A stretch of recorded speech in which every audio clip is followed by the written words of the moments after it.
মূলত আমাদের এই যাত্রা শুরু হয়েছিল জুলাই বিপ্লবের এবং জুলাই বিপ্লবের যে আকাঙ্ক্ষা, তার যে অভিপ্রায়, যে সংস্কার, বৈষম্যহীন বাংলাদেশ, বিগত দুর্বৃত্তরা রাজনীতি থেকে বাংলাদেশের মানুষকে মুক্তি দেওয়ার যে অব্যাহত সংগ্রামের ধারাবাহিকতায় আমরা বেশ অনেকদিন আগেই একসাথে যাত্রা শুরু করেছিলাম জুলাই সনদের আইনি ভিত্তি বাস্তবায়নের এক সুমহান লক্ষ্য নিয়ে।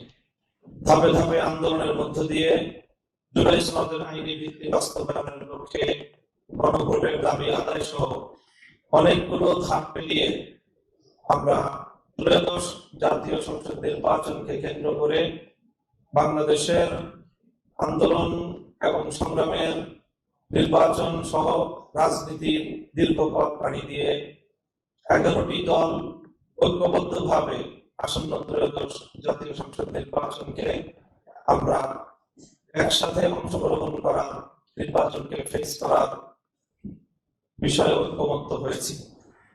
আজকে সেই ঐক্যমত্যের মাধ্যমে আমাদের আসন বিন্যাসের একটি ঘোষণা প্রদান করা হবে, যার মধ্য দিয়ে মূলত সারা দেশের আমাদের প্রতিটি আসনে ওয়ান বক্স পলিসির মাধ্যমে এই 11 দলীয় নির্বাচনী ঐক্যের পক্ষ থেকে যাকে যেই আসনে মনোনীত প্রার্থী হিসাবে চূড়ান্ত ঘোষণা দেওয়া হবে, তার পক্ষে সম্মিলিতভাবে আমরা সকল দলের নেতা কর্মী এবং দেশবাসীকে একসাথে কাজ করার উদাত্ত আহ্বান জানাবো। আজকের এক ঐতিহাসিক মুহূর্তে আমরা উপস্থিত হয়েছি, যেখানে আমরা সংস্কারের পক্ষে থাকা, বাংলাদেশের আজাদীর পক্ষে থাকা এবং বৈষম্য বিরোধী, দুর্নীতি বিরোধী বাংলাদেশের পক্ষে থাকা অনেকগুলো রাজনৈতিক দল একত্রে একটি প্ল্যাটফর্মে এসেছি, যেখানে আমরা ঐক্যবদ্ধভাবে আসন্ন জাতীয় নির্বাচন এবং গণভোটে অংশগ্রহণ করব বলে সিদ্ধান্ত নিয়েছি। ফলে এটা আমাদের এক ঐতিহাসিক মুহূর্ত, ঐতিহাসিক যাত্রা। এটা যেমন একই সাথে নির্বাচনী সমঝোতা, একই সাথে রাজনৈতিক গুরুত্ব অপরিসীম। কারণ গণ অভ্যুত্থানের পরে আমরা যে আকাঙ্ক্ষাকে ধারণ করে এগিয়ে যেতে যাচ্ছি, আসন্ন নির্বাচনে এই পরীক্ষার মধ্য দিয়ে আমাদেরকে উতরাতে হবে। ফলে আমাদের সেই গণ অভ্যুত্থানের আকাঙ্ক্ষিত বাংলাদেশ, আমাদের মহান মুক্তিযুদ্ধের সাম্য, মানবিক মর্যাদা এবং সামাজিক সুবিচারের বাংলাদেশ, এবং আমাদের 1947 সালের যে আজাদীর লড়াই, সকল ঐতিহাসিক লড়াইকে ধারণ করে আমরা এই আসন্ন নির্বাচন এবং গণভোটে একত্রে কাজ করব, ঐক্যবদ্ধ কাজ করব। ফলে সারা বাংলাদেশের সকল আসনে, আমি আজকে সকালেও বলেছি যে আমাদের কোনো দলের প্রার্থী থাকবে না আজকে ঘোষণার পর থেকে। সেটা আমাদের এই নির্বাচনী সমঝোতা বা 11 দলীয় নির্বাচনী ঐক্য, তাদের প্রার্থী হিসেবে তারা বিবেচিত হবে এবং আমরা সবাই সবাইকে সহযোগিতার মাধ্যমে জনগণের পক্ষে, ন্যায়ের পক্ষে আমরা এই নির্বাচনকে ফলাফল নিয়ে আসবো এবং বাংলাদেশ সামনের দিকে এগিয়ে যাবে, এটাই আমাদের প্রত্যাশা। আমরা আসলে 11 দল নির্বাচনী ঐক্য কার্যত দেশ গড়ার জন্যই আমরা একত্রিত হয়েছি। আমরা 54 বৎসরের রাজনীতির যে ঘুণে ধরা অবস্থা, এটা থেকে জাতি যে মুক্তির আকাঙ্ক্ষা করে, সেই আকাঙ্ক্ষা পূরণের জন্যই মূলত আমরা একত্রিত হয়েছি। আমরা ওই পুরানা রাজনীতিটা আর চাই না, যেই রাজনীতি ফেসিবাদ হয়ে জাতির গাড়ে চেপে বসে, ও রাজনীতি আমরা একেবারেই চাই না। যে রাজনীতি নিরীহ মানুষের জীবন রক্ষার চাইতে মানুষকে খুনের রাজনীতি করে, আমরা সেই রাজনীতিতে আর ফিরে যেতে চাই না। আমরা দুর্নীতি এবং চাঁদাবাজিতে লিপ্ত যে রাজনীতি, সেই রাজনীতি আমরা আর দেখতে চাই না। আমরা সত্যিকার অর্থে জন আকাঙ্ক্ষা এবং বিশেষভাবে আমাদের তরুণদের আকাঙ্ক্ষার বাংলাদেশটাই দেখতে চাই। সেই বাংলাদেশটা গড়ার জন্যই আমাদের এই অন্তর্ভুক্তিমূলক আয়োজন। আমরা কার্যত জুলাই বিপ্লবের যারা স্বীকৃতি দেন, ধারণ করেন, জুলাই বিপ্লবের মাধ্যমে নতুন বাংলাদেশ গড়ার স্বপ্ন দেখেন, সেই লোকগুলোই আমরা একত্রিত হয়েছি। আপনারা দোয়া করবেন।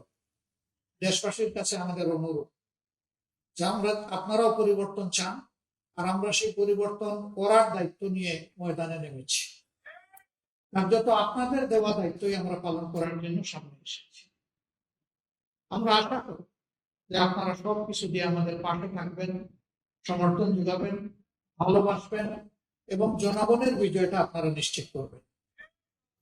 অতীতের মতো কোনো নির্বাচনী ইঞ্জিনিয়ারিং আমরা দেখতে চাই না, এবং আসলে আমরা একবারে এটা বরদাস্ত করবো না ইনশাআল্লাহ। যে কোনো ধরনের কারচুপি, ভোট ডাকাতি এবং ভোট ইঞ্জিনিয়ারিং এর বিরুদ্ধে, ম্যানুভারিং এর বিরুদ্ধে আমাদের অবস্থান হবে স্পষ্ট। এদেশের যে যুব সমাজ তিনটা নির্বাচনে ভোট দেওয়ার বয়স হওয়া সত্ত্বেও একটা ভোটও দিতে পারলো না, আমরা তাদের ভোটটা নিশ্চিত করতে চাই। যুব সমাজ, তোমাদের ভোট তোমরা দেওয়ার জন্য ঘর থেকে বের হয়ে আসবা এবং তোমাদের ভোটের হিসাব নিয়ে তোমরা ঘরে ফিরবা।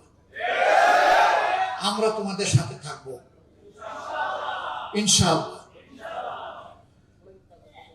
আজকে এই প্রত্যাশা, আমাদের যে ঐক্যটি, সেই ঐক্য গঠনে বিভিন্নভাবে অনেকের বিশাল অবদান আছে। আমরা তাদের সকলের অবদানকে অত্যন্ত শ্রদ্ধার সাথে স্মরণ করি, বিশেষভাবে স্মরণ করি 47, 71, 24 সহ জাতির টার্নিং পয়েন্ট, জাতির জন্য যারা জীবন দিয়েছেন তাদেরকে, যারা লড়াই করে আহত হয়েছেন তাদেরকে, এবং যারা বিজয় ছিনিয়ে এনেছেন দফায় দফায় তাদেরকে। আমরা সকলের প্রতি শ্রদ্ধাশীল, আমরা সকলের প্রতি কৃতজ্ঞ, আমরা সকলের ঋণ পরিশোধ করতে চাই।